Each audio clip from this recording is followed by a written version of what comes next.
Who am I standing in the middle? So, who am I then? As I said before, I am before all else a man. While I'm a male by gender, it is not how I define myself first. I am a human. I carry the same genetic burden that you do. In the millions of years after this book is written, other generations, other species, other entities will appear and look back on this time. Before they can see anything I've done on my own, they will see what this generation, society, race has done.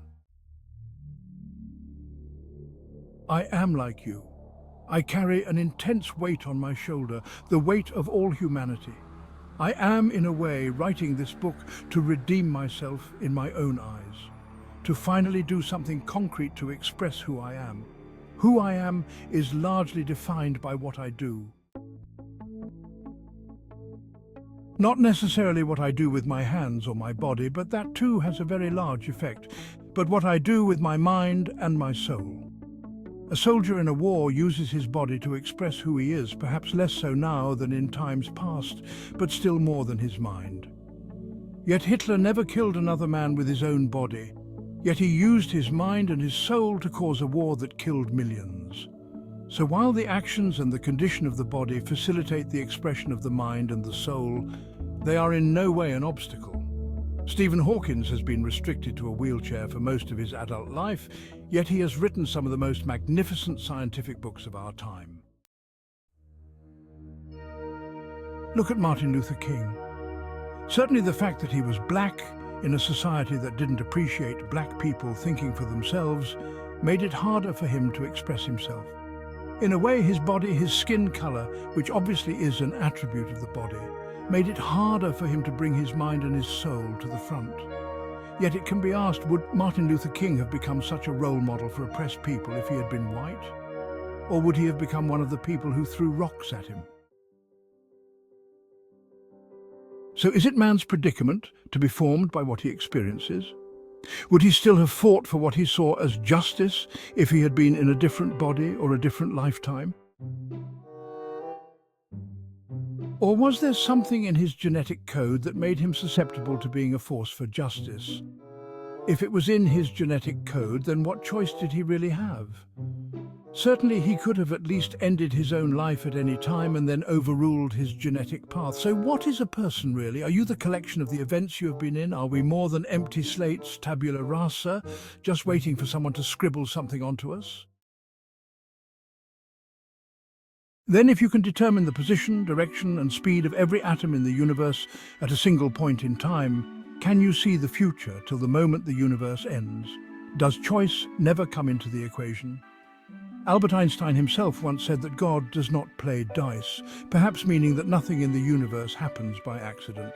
Yet modern science has placed that theory into a severe storm. Physicists and scientists in the past few decades have come to think of the possibility that not only does God play dice, but the universe is a dice, in the sense that everything happens by accident on the deeper levels of physics. An atom is there and present in one moment, and then vanishes in another. Electrons are there one moment and gone another. Even the crystalline structure of frozen water seems to be random. Yet there has been debate if you can influence the structure of water with your thoughts. Like all theories in science, it is still in a storm. So, if all my actions are predestined and my path was decided by swirling clouds of gas 10 billion years ago, then am I like a cell floating in my bloodstream, wondering why I must go through this path only to die? Yet to me, there is little of more beauty than to think that those 10 billion years ago, a cloud of gas set in motion a chain of events that led to my birth 9,999,999,979 years later. That my birth was predestined from the moment the universe was born. To me, there is little of more beauty than to think that then all the matter that is in me has with purpose floated throughout space and time for billions of years, to end stored in me for a mere fraction of a billion years, only to be released again and continue its journey for another 10 billion years. If, on the other hand, God does play dice, then my existence is a fluke and my very existence is a miracle. Then I choose from these trillions and trillions of possibilities what I wish to be.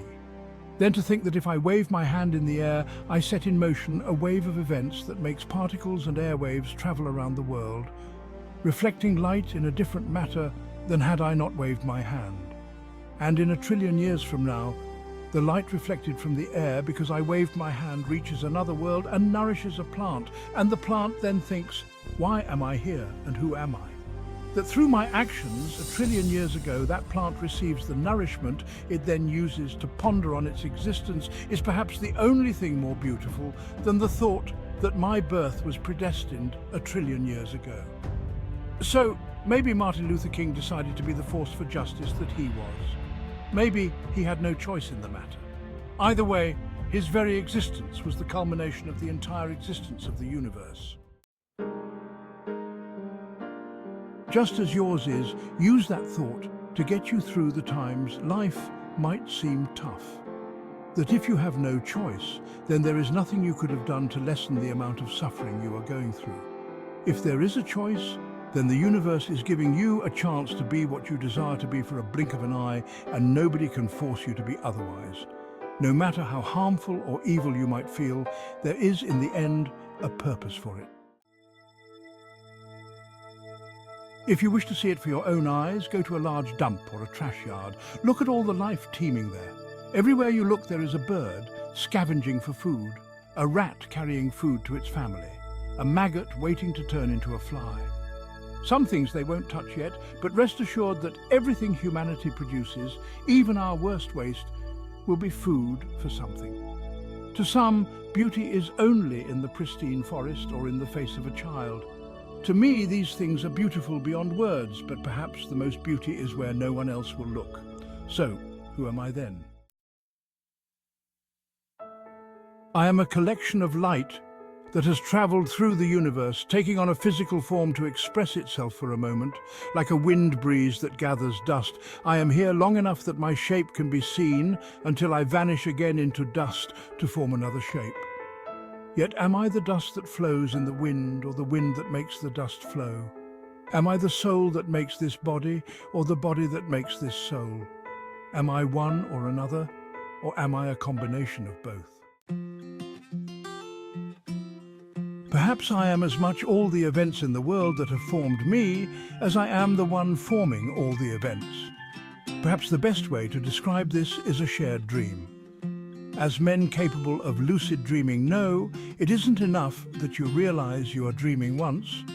You have to re-realize it over and over again. Just as with driving a car, it isn't enough to know that you have to turn left at some point. You have to make the choice of driving the car over and over again while you work the gas, the brakes, the wheel, turning signals and so on. Such maybe as with life.